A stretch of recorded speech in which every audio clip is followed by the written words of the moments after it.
On you. तो और हिम्मत कैसे भाई हमसे ऐसे बात करे कि आइंदा बकना मत इस तरह, हमसे हिम्मत मत करना तुम। भाई खानदान पे शेम है। बोल आइंदा बकने के पहले सोच लिया कर, समझे? बताओ अपने माँ बाप को तुम किस किस्म के घटिया औलाद हो। पागल कहीं के उछल रहे हो बंदर की तरह, शक्ल भी बंदरों की जैसी। सुना आपने, अभी तो और सुनना बाकी है। दरअसल ये आवाज जो आपने सुनी है वो उत्तर प्रदेश के बाहुबली कुंडा विधायक राजा भैया की बेटी राघवी सिंह का है। और राघवी सिंह का गुस्सा अपने ही पिता पर फूटा है, उनके ही कार्यकर्ताओं के ऊपर फूटा है। जी हाँ, राजा भैया और पत्नी भानवी सिंह के बीच तलाक का विवाद अब बढ़ता ही जा रहा है।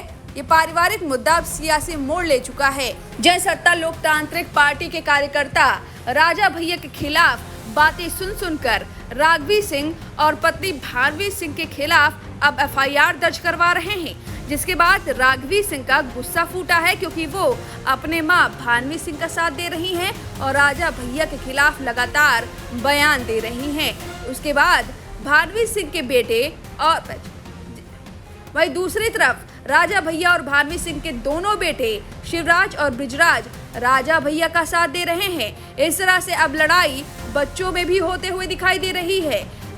अब ताजा मामला जिसमें राघवी सिंह का एक कथित ऑडियो वायरल हो रहा है, उसमें राजा भैया की पार्टी जनसत्ता लोकतांत्रिक पार्टी के कार्यकर्ता ऋषभ पांडे ने पोस्ट किया था। अब ताजा मामला सामने आया है जिसमें राघवी सिंह का गालीबाज ऑडियो वायरल हो रहा है। दरअसल ये पूरा पोस्ट किया था राजा भैया की लोकतांत्रिक पार्टी के कार्यकर्ता ऋषभ पांडे ने और उन्होंने साथ में लिखा और उसमें राघवी सिंह के असली चेहरे को बेनकाब करने के लिए लंबी चौड़ी बात भी लिखी। और इसका समर्थन करते हुए भाई शिवराज और बृजराज ने भी बड़ी बहन राघवी पर अपना गुस्सा निकाला है, जिसके जवाब में राघवी ने भी बड़ी बात कही। चलिए सिलसिलेवार तरीके से एक एक ट्वीट बताते हैं। सबसे पहले राजा भैया की पार्टी कार्यकर्ता ऋषभ पांडे ने क्या दावा किया वो जान लेते हैं। उन्होंने दावा करते हुए राघवी सिंह का कथित ऑडियो साझा किया है जिसमें वो गाली देते हुए सुनाई देती है। ये ऑडियो इंस्टाग्राम पर बातचीत करते वक्त भेजा गया है, जब ऋषभ पांडे इस बात पर आपत्ति जताते हैं कि आप राजा भैया के विरोधियों के ट्वीट को अच्छा बताती हैं, आपको शर्म आनी चाहिए और उनकी तो कसर निकलेगी। इसके जवाब में राघवी सिंह ने जो ऑडियो भेजा है उसमें फुल फॉर्म में गाली दी है। जरा आप ये गालीबाज ऑडियो सुनिए। मक्खनबाजी के एक हद होता समझो, और जो ने तेरे हमसे बात करा था, shame on you, shame on you. तो और हिम्मत कैसे भाई हमसे ऐसे बात करे कि शेम ऑन यू। कौने बारे शेम ऑन मी, कौने बारे हम क्या करे ऐसा? हमने ना कहीं कुछ लिखा, ना किसको हम फॉलो करते हैं। कोई कुछ अपने मन से लिख रहा है और जो सच बात है वो लिख रहा है, तो हम क्या करें इसमें? आइंदा बकना मत इस तरह, हमसे हिम्मत मत करना तुम ये सब लिखने की। Shame on you. तुम्हारे खानदान पे शेम है। आरएसएस विरोधी है या आरएसएस का है, इसमें हम क्या करें? चूतिए, हमको शेम, हमसे बोलोगे कि हमको शर्म आनी चाहिए? हमें किस बात की शर्म आएगी? बोल आइंदा बकने के पहले सोच लिया कर, समझे?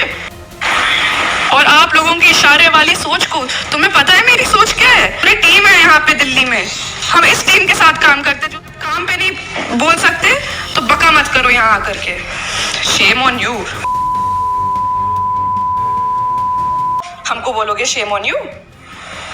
बिकाऊ कहेंगे। कितने में बिके हो? रख फोन। कोई और अपना कुछ पोस्ट कर रहा है तो उसमें हम क्या करें? पागल। ऋषभ, बताओ अपने माँ बाप को तुम किस किस्म के घटिया औलाद हो। ऐसा करो तो अपने बाप के लिए एक लड़की ले आओ। हम जब कहीं कुछ लिख नहीं रहे हैं, कुछ बोल नहीं रहे हैं, कुछ कर नहीं रहे हैं, तो हमको मैसेज करोगे तुम शेम ऑन यू? हमको? पागल कहीं के उछल रहे हो बंदर की तरह, शक्ल भी बंदरों की जैसी, वैसे काम भी वैसे ही है, अकल तो। इतना ही नहीं, इसको साझा करते हुए ऋषभ पांडे ने लिखा, ये वीडियो देखकर किसी गलतफहमी का शिकार न हो, ये राघवी सिंह का असली चेहरा नहीं है। आइए आपको राघवी सिंह का असली चेहरा दिखाता हूँ।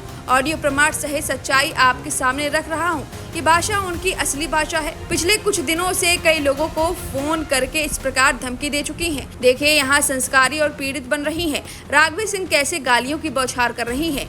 बड़े घर की बेटी हैं तो किसान के बेटे को गाली देंगी, धमकी देंगी और इन पर केस भी नहीं होगा, गाली भी देंगी और रोएंगी भी।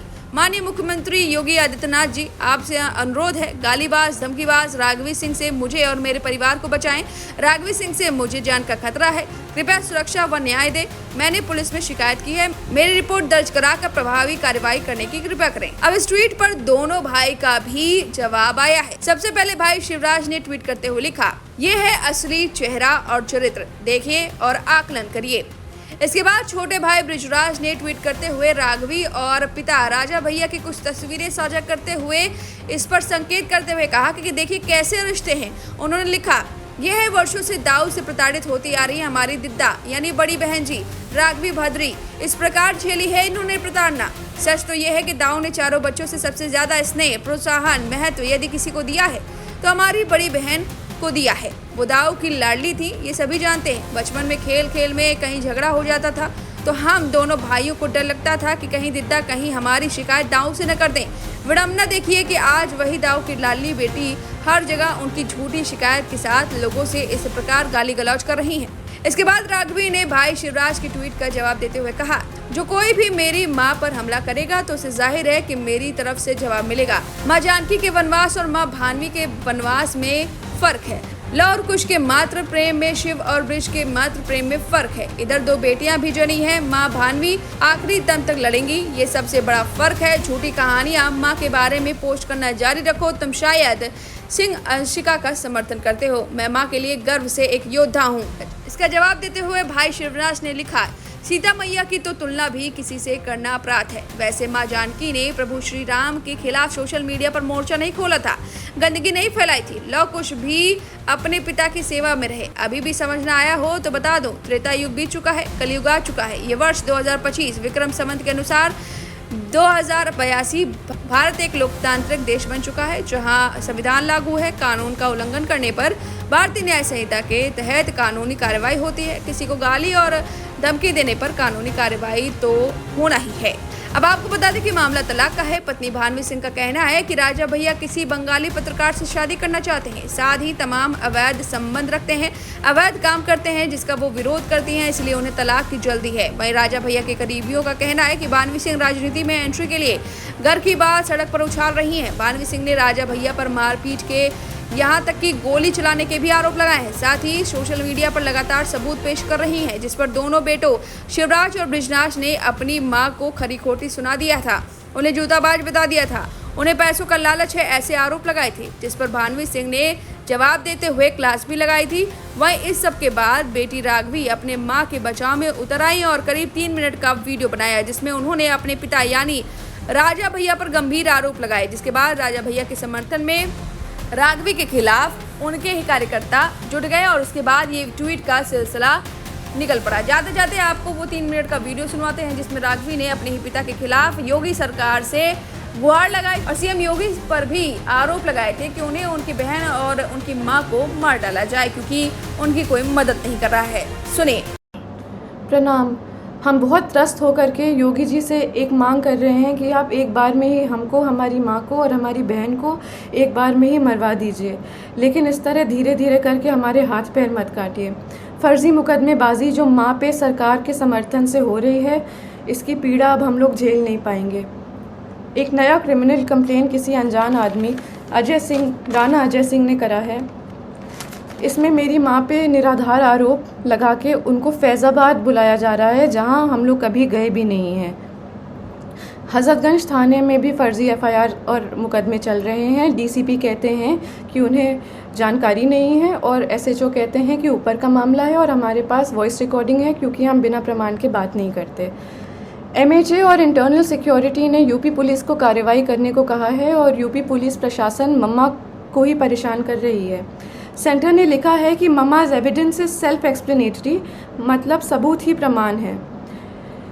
जान लेने की धमकी के बाद भी प्रमाण सहित SCAR L, assault rifle, sub machine guns, MP5, AUG weapons और अनगिनत 9mm पिस्टल का प्रमाण लोकेशन सहित देने के बाद मम्मा के ही ऊपर फर्जी मुकदमे चल रहे हैं और उनको उसी उत्तर प्रदेश में बुलाया जा रहा है, जहां उनके ऊपर गोली चली है, जान का खतरा है और जान से मरने की धमकी मिली है। ये सब योगी जी के सरकार और संरक्षण में हो रहा है और क्षत्रिय धर्म हमें ये नहीं सिखाता।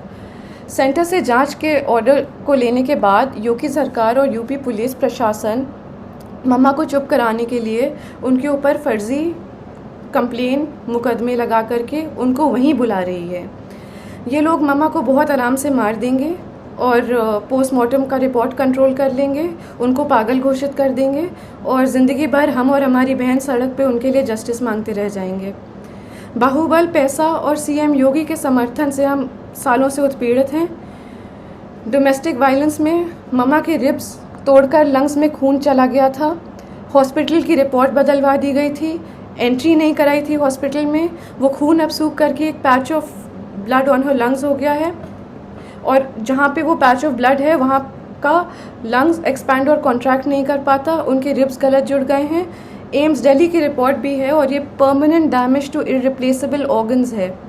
दिल्ली पुलिस जब कार्रवाई करने के लिए लखनऊ गई तो दिन दहाड़े गवाहों के घर जाके यूपी पुलिस के गनर्स ने गवाहों को डराया, धमकाया और चुप कराया।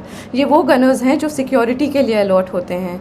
ऐसे खतरनाक प्रमाण देने के बाद भी यूपी पुलिस का रवैया ये है और मम्मा पे अत्याचार ज़ोर शोर से है, कार्रवाई शून्य। जानलेवा धमकी के बाद, गोली चलाने के बाद हम किस उम्मीद से जाएं उत्तर प्रदेश ये मुकदमे लड़ने के लिए। यूपी में न्याय मांगने की कोशिश करिए तो आपके ऊपर 10 मुकदमे और हो जाते हैं, क्योंकि ये सब योगी जी के संज्ञान में ही नहीं बल्कि उनके समर्थन और संरक्षण में हो रहा है। हम योगी जी से खुद ही मांगेंगे कि आप किसी को भेज दीजिए यहाँ पे और हम तीनों को एक बार में ही मरवा दीजिए। हम सालों से पीड़ित हो चुके हैं और मम्मा की बिगड़ती हालत देखते हुए हमारी तबीयत भी ख़राब हो रही है। या तो कार्रवाई कराइए या तो हमारी जान ले लीजिए।